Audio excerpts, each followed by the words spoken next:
Assalamualaikum warahmatullahi wabarakatuh. Salam sejahtera. Pada pertengahan Maret 2020, WHO menetapkan COVID-19 sebagai pandemi yang berdampak di sektor dunia. Terkait hal itu, Kemendikbud mengeluarkan Surat Edaran Nomor 4 Tahun 2020 tentang pelaksanaan kebijakan pendidikan dalam masa pandemi COVID-19. Apa aja kebijakan-kebijakan tersebut? Kita lihat ya. Yang pertama, ujian nasional.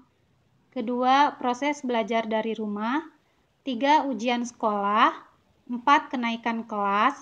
5, penerimaan peserta didik baru. Dan yang terakhir, tentang dana bantuan operasional sekolah.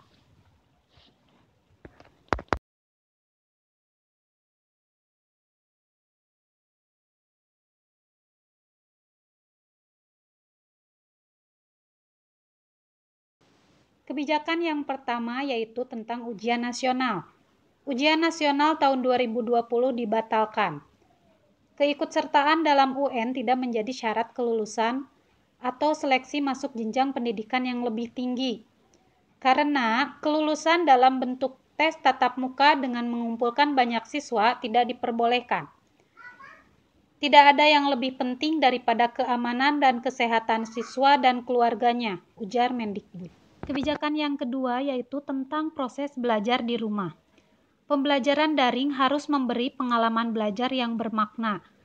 Siswa diajarkan cara berpikir kreatif, difokuskan pada pendidikan kecakapan hidup, dan tentunya dengan dukungan dari guru-guru yang selalu berinovasi dalam pendidikan serta orang tua yang selalu siap mendampingi.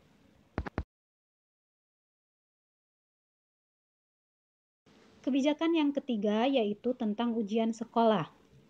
Mendikbud menjelaskan mengenai mekanisme ujian sekolah.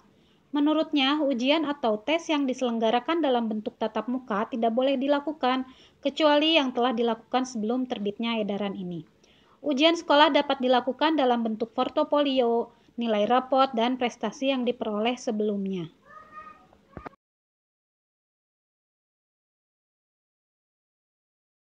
Kebijakan keempat yaitu tentang penerimaan peserta didik baru. Menyoal PPDB tahun 2020, Mendikbud meminta agar Dinas Pendidikan dan Sekolah dapat menyiapkan mekanisme PPDB yang mengikuti protokol kesehatan untuk penyebaran COVID-19.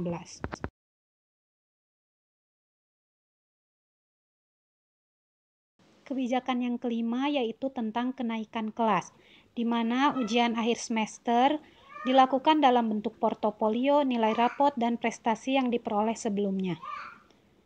Baik ujian sekolah maupun ujian akhir semester dirancang untuk mendorong aktivitas belajar yang bermakna dan tidak perlu mengukur ketuntasan capaian kurikulum secara menyeluruh, tutur Nadiem.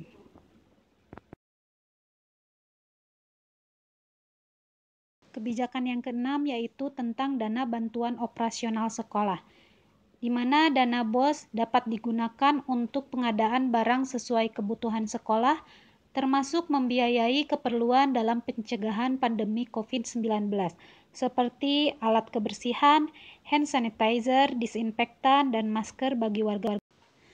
Demikian 6 kebijakan pelaksanaan pendidikan dalam masa darurat COVID-19. Bagi Ananda yang sudah menyimak, silakan beri pendapat kalian tentang kebijakan pembelajaran daring. Tuliskan pendapat kalian di kolom komentar, disertai nama dan kelas. Sampai bertemu di sekolah. Assalamualaikum warahmatullahi wabarakatuh.